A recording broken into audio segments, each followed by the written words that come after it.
I've been talking for a while about vertical shaping in the CNC mill. Today we're going to make the last piece of the puzzle, a keyway broach.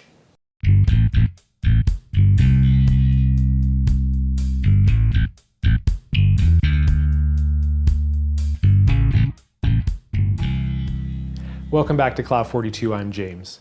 You will recall that we're in the middle of making a diamond grinder, or more properly a diamond lap, to sharpen carbide inserts for a hand scraper. Now, in order to attach the platen of the grinder onto the motor that I have, I need to cut a keyway in the collar. And I don't have a shaper, so I thought it might be interesting to try to cut the keyway on the CNC mill using a single point tool. Now, I've already upgraded the motor on the mill at a previous video to make sure we have enough torque and power so it doesn't stall out trying to do the shaping. And I've already also made, in a previous video, a spindle lock to make sure that the tool doesn't rotate while we're shaping. And now there's just one last thing we need, and that's the actual single point broaching tool. We're going to make that today. This is a drawing of the hub that we need to make. You can see it's about 2 inches in diameter, a little more than 1.5 inches long, and it's got a hole in the middle just under 3/4 of an inch. In fact, it's 19 millimeter with a 6 millimeter square keyway in it. Now, the plan to cut this keyway is to broach it out on the CNC mill, to actually come in with a single point tool and plunge through multiple times, shaving off metal to actually make that. Now, my first attempt at making a tool to do that was this. And it seemed like a really straightforward process. I actually made this on a tool and cutter grinder, or like a decal D-bit grinder. And we've got an angle on the end to give it some angle for cutting, and then a flat edge so that this can come in and scrape as it pushes through the bore. And there's a very slight, less than 1 degree kind of back relief here so that it wouldn't bind up on the side of the bore. And the sides are relieved slightly. And I thought this was going to work. I talked to some machinists at work, and they thought this was going to work as well. This didn't work. I've got pieces here that I did some practice work on with this tool. And what I discovered is that as this tool was pushing into the work, it was also pushing back, and it was just too flexible. So as this was going in, making a cut, it was actually bending back away from the cut. So it ended up being tapered. And so as I go down, rather than getting a nice, shaving 1/1000th of an inch from top to bottom through the hole, it actually would bend away, and it would just cut at the top and then push away from the part. And then it would come down and take another thou and then push away from the part. And by the time I was 15 thou deep into the cut, it was pushing back 15 thou. And I verified this with a dial indicator. The tool was actually pushing straight down until I got it into the cut. And then as it engaged, you could see it actually pushing back as it bent. And as I got deeper, I went ahead and took it even deeper, like 25 thou into the cut, and the thing was just flexing. And I realized it's not going to work. So one of the things I tried was to come back and cut more back relief. So it's very hard to see here, but there's a little bit of a hook in the end here to give it some more back relief. It made absolutely no difference. So this was a failure. I need to come up with something else. So this is what I came up with. This is actually a 1/2 inch boring bar with an 1/8 inch high-speed steel piece of tool bit through it that I've ground. And so this actually clamps on to this 1/8 inch tool bit, and then I can grind that to whatever shape. And the idea is we have a nice, big, thick bar to push through the hole and control the pushback with a very fine, very narrow point. Let me see if I can get you a better look at that point. So the idea is that this plunges through the work in this direction and peels off a shaving with this little sharpened edge of the tool bit. And we'll probably actually have to grind some of the back of it off, or make the one that for this tool shorter, because this is just barely fit inside the bore. Now, of course, this bar, which was meant to use in my boring head, is way too short. There's no way this is going to go through a 1.6 or 1.7 inch bore and still have anything to hang on to, so I need to make a longer one. So this is the plan. 4-inch long, 1/2-inch bar cut to hold an 1/8-inch tool bit and split with a screw through it to clamp down on it. And I've got the material here. This is W1 drill rod. There's nothing special about W1. I just happen to have some W1. This is an M3 screw. Let's take this over to the mill and make a bar. Okay, since we have holes that we need to drill in this in 2 different directions, we're going to use a square collet block. I've got a 1/2-inch collet here. This is ER40. And I'll just go ahead and put the bar into the depth I want, and then mount it here in the block. And I want to have it out just a little bit further so I have access with all my tools. Since we're just drilling and slitting, it shouldn't be a big deal.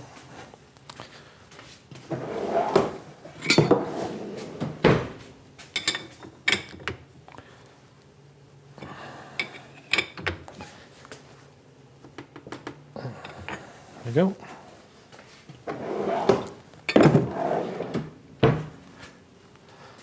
Okay, now to mount this, I have a stop here so that I can position it repeatedly. And that way I can set the, I guess it'll be the x-axis, zeroed on the end of the part, and then when I flip it 90 degrees, that'll still be in the same place. So I'll bring that in, put that against the stop, tighten it down.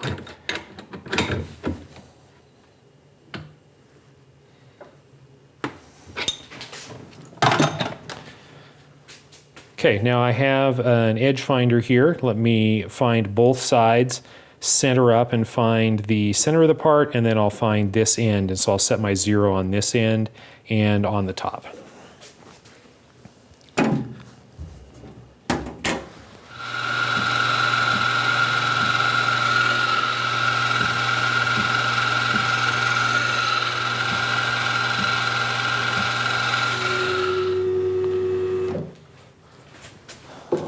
Okay, let me grab a spotting drill so we can drill some holes in the top there.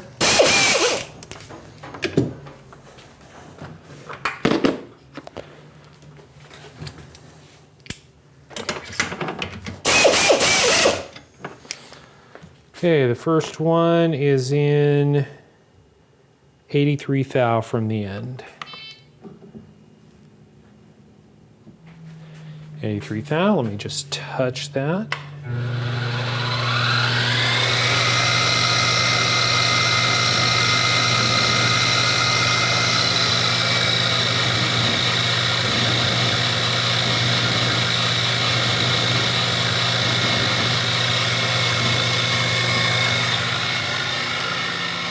Okay, and the other one is in 550.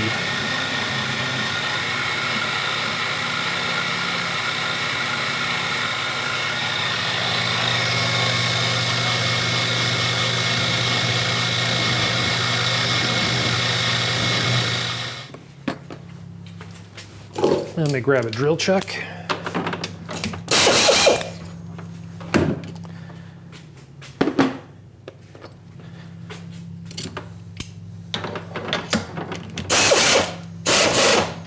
Okay, we'll put a little coolant on this and put it through.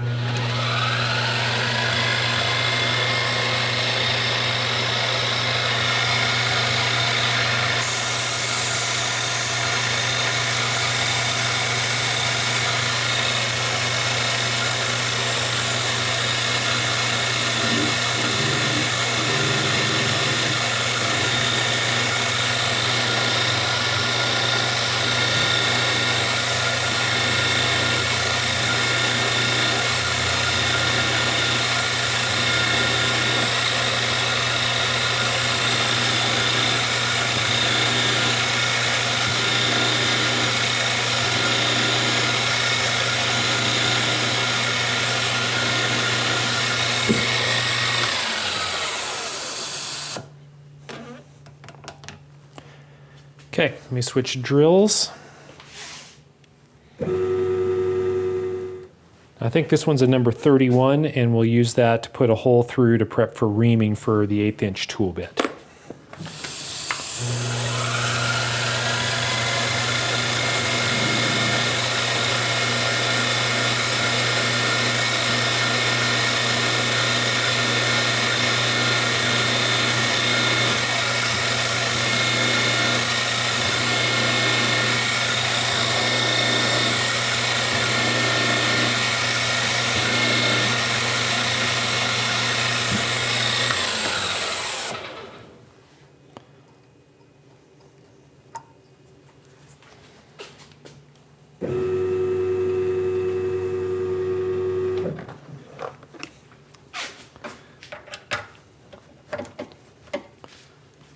Okay, I'm going to grab an 1/8 inch reamer.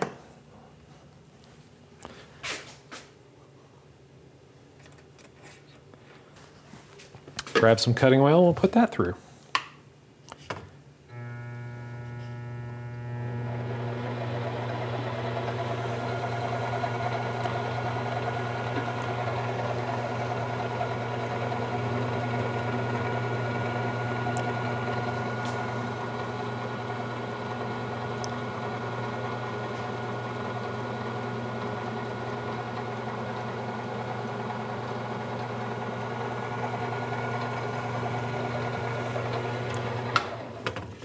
Okay.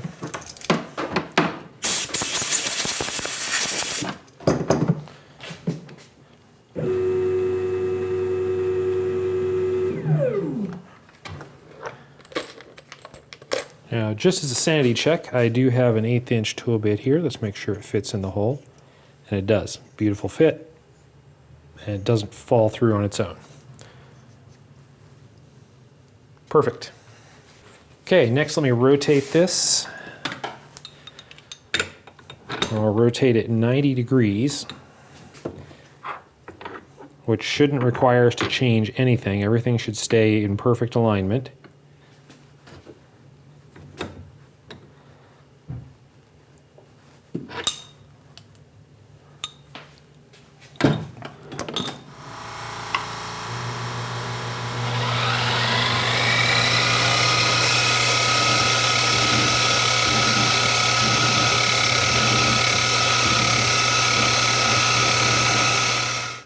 Now first we'll bring the tapping size for M3, which I believe is 2.4 millimeter, and we'll run that all the way through the part.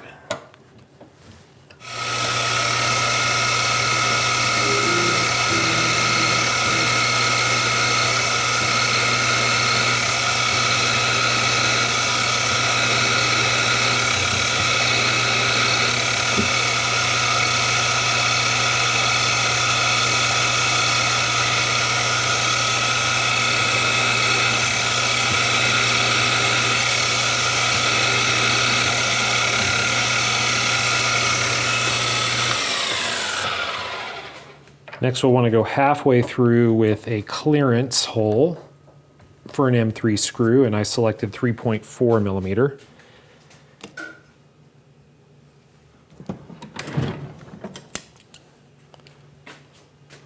Make sure that's right. Yep, 3.4, 3.5. Now we'll just bring this down in contact, and then I will use the DRO on the quill.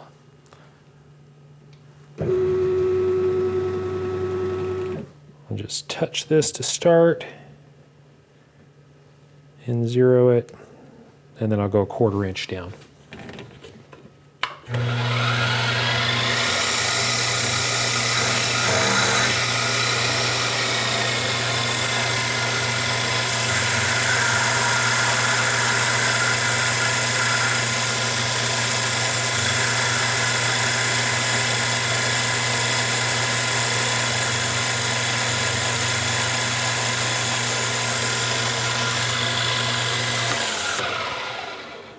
Okay, that's the clearance hole, and now we just need to do a countersink for the head. Now the head countersink I'm going to do with a 1/4 inch 4-flute end mill, and it's an end cutting, but the center is actually open, so it's not going to be a problem. This needs to go 125 thou deep, and I'm just going to use exactly the same technique. I'm just going to touch off, zero my quill DRO, and I'm going to run it in 1/8 of an inch.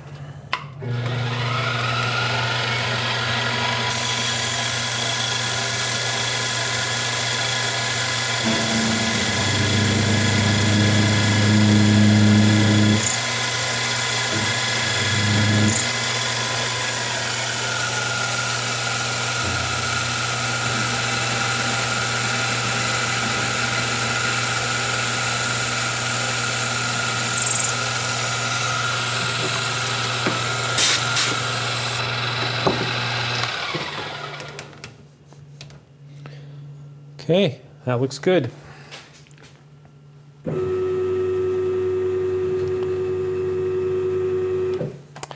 Last thing we need to do is slit this with a, actually no, before I move this, I do want to tap that. Okay, I put this in low gear. It's a spiral point tap, so the cutting should push through the hole ahead of the tap. And we'll just run it nice and slow and run it through.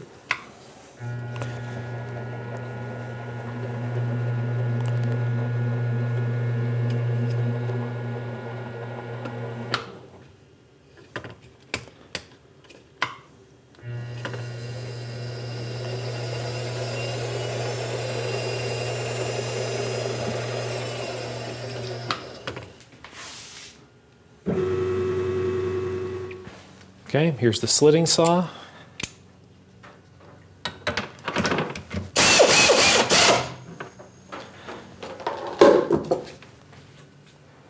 Put it in low gear and make a cut. Let's try forward.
Okay, I think that's it. Let me pop this out, do a little deburring, and find a screw, and I think we should be ready to go. Okay, here we are over at the grinder, and I have an 1/8 inch round high-speed steel tool bit. And the first thing I need to do to make the cutting edge on this is split it to the halfway point with a little bit of back rake. And that's to form a little hook so it'll be positive cutting geometry.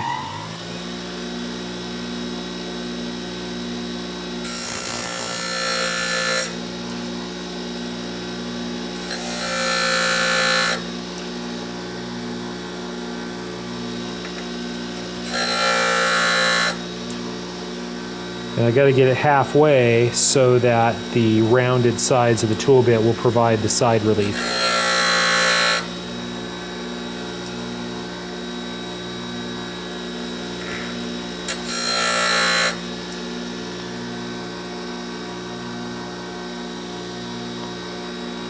Almost there.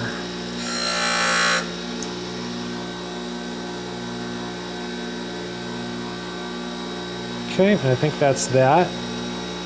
Now let me cut some relief in the end.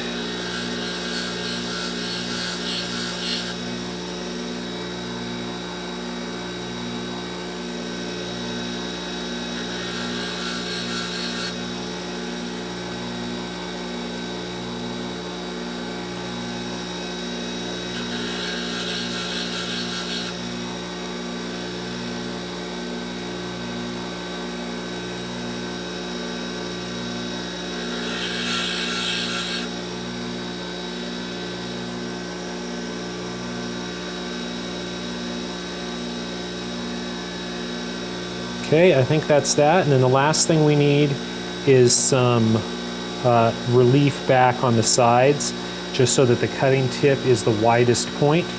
And that's just to make sure that the sides don't bind in the slot as it cuts.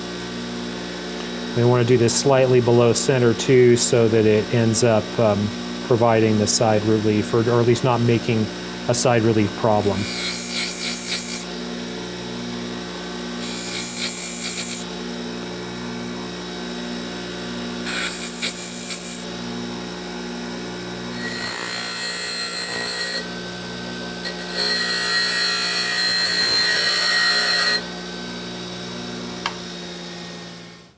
Okay, well, there's the finished geometry on the tool bit, and I'm pretty happy with that. We got a nice sharp cutting edge, but let me hone that a little bit. Got a ruby stone here.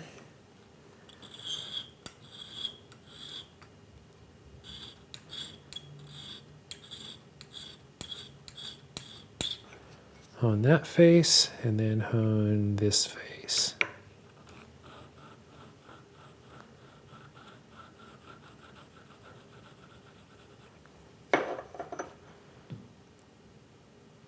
That is just like a razor.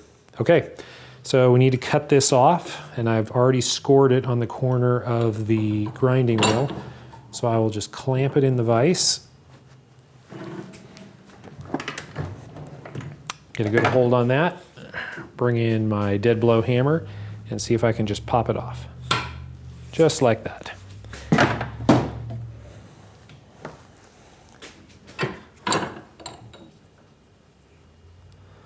Okay, the overall length of this needed to be about 650. Let's see where we ended up. 652. I can live with that. Here's the boring bar. We've got the hole for the screw. Let me grab an M3 screw. Put that in there.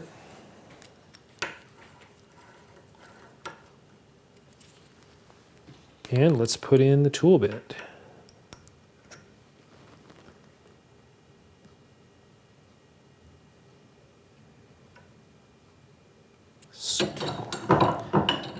Get the cutting edge squared up as best we can.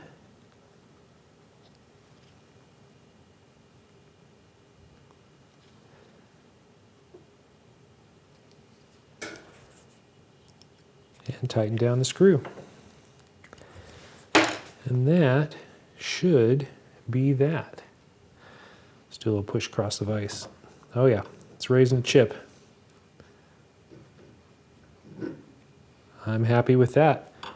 That should work beautifully. Let's see if we got our 156 thou stick out like we wanted. 172. I can adjust that a little bit.